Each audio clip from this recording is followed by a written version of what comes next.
It's late deer season in Mississippi, and I'm already contemplating what I'm going to do for next season. No time like the present. Well, just sitting here reflecting. It's towards the end of the season here in Mississippi, and been very blessed. Had a great deer season. Um, Last week was awesome. I got to see my brothers. They came down and hunted. Um, I was able to harvest a good buck Saturday. Good for meat. And my oldest brother got a good, mature, healthy doe. And then my youngest brother harvested a really nice 6 point. So, and I harvested a good mature doe back late in December. So, got some meat. We enjoy eating them. My wife's got some. She's excellent at canning, so we've canned some meat. Everything we harvest, we use every bit we can. We take that very seriously. These animals are beautiful. For the longest time, I got accused by my wife of just watching them, and I enjoy doing that. Sometimes I won't even, get my gun ready. So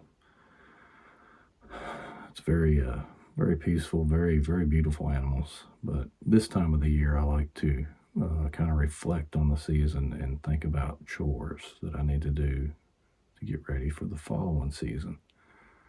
And the best time to do the chores, moving stands, cutting trees, clearing shooting lanes, doing things like that is right after the season's over. All the leaves are gone. You've watched the deer. You kind of know where to put your deer stands or do your clearing or do all that, and you can see. So especially if you're taking the effort to build a stand, you want to do it then because the leaves are gone, and you'll know what it's going to look like when the season rolls around for the following year. You won't be blocked, or mess up because you'll have good, clear vision of what you're hunting. Also, it's less pressure on the deer. You can have all that stuff done and ready, all your heavy lifting done and ready before the season starts. So, good tip to do it after the season ends. Get out there and do your chores. What I do is I keep track. I keep a log in this stand. I log hunts that I hunt other deer stands.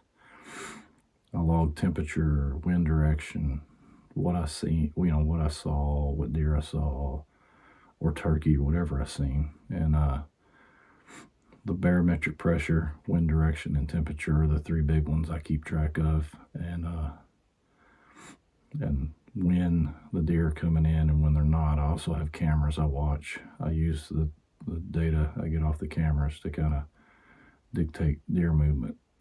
This stand that I'm in now is the big condo stand, and I wanted to build it when I first got here, when I first got the property, but I was patient. I waited to see how the deer were moving, where their bedding areas were, what the best location would be for it, how I could get in and out without, be as stealthy as I can without spooking deer. So this is way back off where they bed. It's an active area that they use. They cross. It's the end of a ridge, and then they have like a draw, a holler that separates my property with the property back behind me. Now that property is a little ways off, but it's a drain they use. There's trails all through it, especially during the rut. There's lots of scrapes and rubs and signs. So I also found somebody had took the effort to come way back here and build a ground blind that's old. So that was a big sign. That was a good area to begin with too. And then we made improvements. We made the food plot that was here was tiny, and we made it 4 or 5 times bigger than it was, and that's helped the deer. And I'm going to make it a little bigger here in the next month or so. I'm going to make it wider, where I can grow more food for the deer. Food is the big thing here. That's That's the thing you want to hunt over this time of the year, after the rut, pre-rut, even during a rut. The does got to eat. The bucks don't eat as much during a rut. They lose a lot of weight chasing does, but food is a critical part in this area for hunting. Well, pretty much any area. The does will still eat, but the does are the best attractant for bucks, hands down. So you want to keep the does healthy, and you don't want to disturb their bedding areas. You want to limit your time. You want to stay away from them. There's parts of this property I don't even set foot in, and that's on purpose. I want to give them some places where they feel safe and they know they're not going to see me or smell me. So I have a trail. I use an electric golf cart. It's very quiet. For my property, it's perfect size. I can haul what I need, move what I need, feed and different things with it. So it doesn't make any noise. That's the reason I got it. It's very quiet, very, very quiet. And the deer don't pay no attention to it. So that's been helpful. But I take notes on my stands, deer hunts, and different things. And one thing I've noticed in one of my areas is I'm going to have to tweak it a little bit. We're either going to have to go in there later in the morning and just hunt then to evening and not do early morning hunts, because it sits above. Stand sits up here and the deer are down here. This is where they're coming in and out. It's lower. And I think what's happening is the thermals, we're getting hit with the thermals. So once at sunup is the coldest time of the day, and that's when your thermals are falling. Your scent's falling. Doesn't matter what the wind direction is.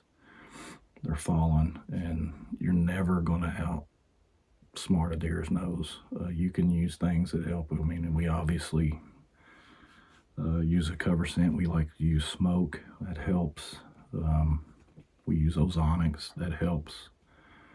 But it doesn't completely eliminate your scent. The deer can still smell you. And in these big pines, we have a lot of pines here, that wind will swirl. And I've been busted several times with the wind in my favor. And I've seen it go back, and they've busted me before. And it's because it swirls. They got the best nose any critter I've seen. So you're not going to fool a deer's nose. So you have to hunt the wind, you have to hunt thermals, and you have to understand how thermals work. But I'm going to do a little tweaking over there.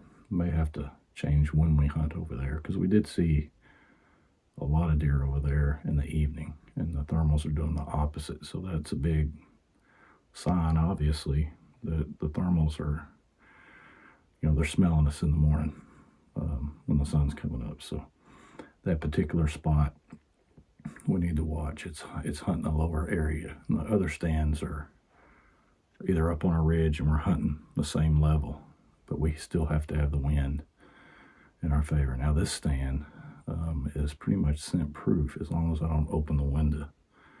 If I open the window, obviously some of my scent's going to get out, but with the window shut, I can talk in here. I'm pretty safe from the deer smelling me. It's pretty solid. So we can get away with hunting some different winds. I've had the wind at the deer's favor in this stand and seen them. Now, when I opened the window, they obviously got nervous, but not to the extent that I couldn't have the opportunity to see them. So, and it's also soundproof. So if somebody was down below me right now, they couldn't hear me talking. I'm talking lower because I'm hunting. That's just the way it goes. But I've had music playing up here and gone down to the bottom. It's 14 feet tall. I've gone down the bottom and could barely even hear it. So it's pretty much soundproof. But yeah, getting excited about next season. Making a chore list for myself, what I need to get done. And all this benefits the deer. Like I said, I love deer hunting. I love seeing deer. I love just being in the woods. It's a blessing. But I do care about deer's health. I do care about the woods and taking care of what I've been blessed with. And I want it to be the best it can be, and I do want to take care of it and make it better every year. I try to improve my hunting, try to improve my life. It falls into everything, my career,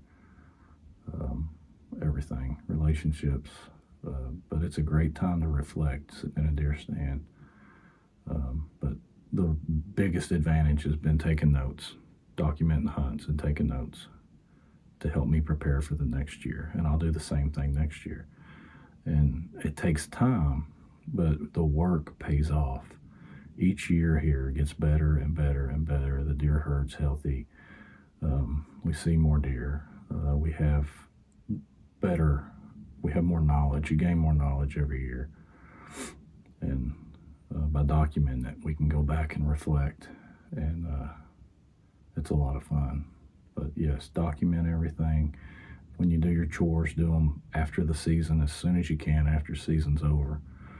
That way the following season you can be ready to go and you don't have to worry about pressuring deer. You never know, you may get an older buck on your property and the last thing he wants to hear is a chainsaw or see you. So you have everything set up. I mean, I'm not a trophy hunter, but I do like to see mature deer, mature bucks, and they're the hardest ones to hunt because they're the smartest. But we've had a few here, and they've outsmarted me several times. So, but it's fun. But yeah, document everything. Do your chores right after the season. That way you're ready to go when the season opens the following year. So, good luck. Stay blessed. Thanks for watching. Y'all come back and see us when you get a chance.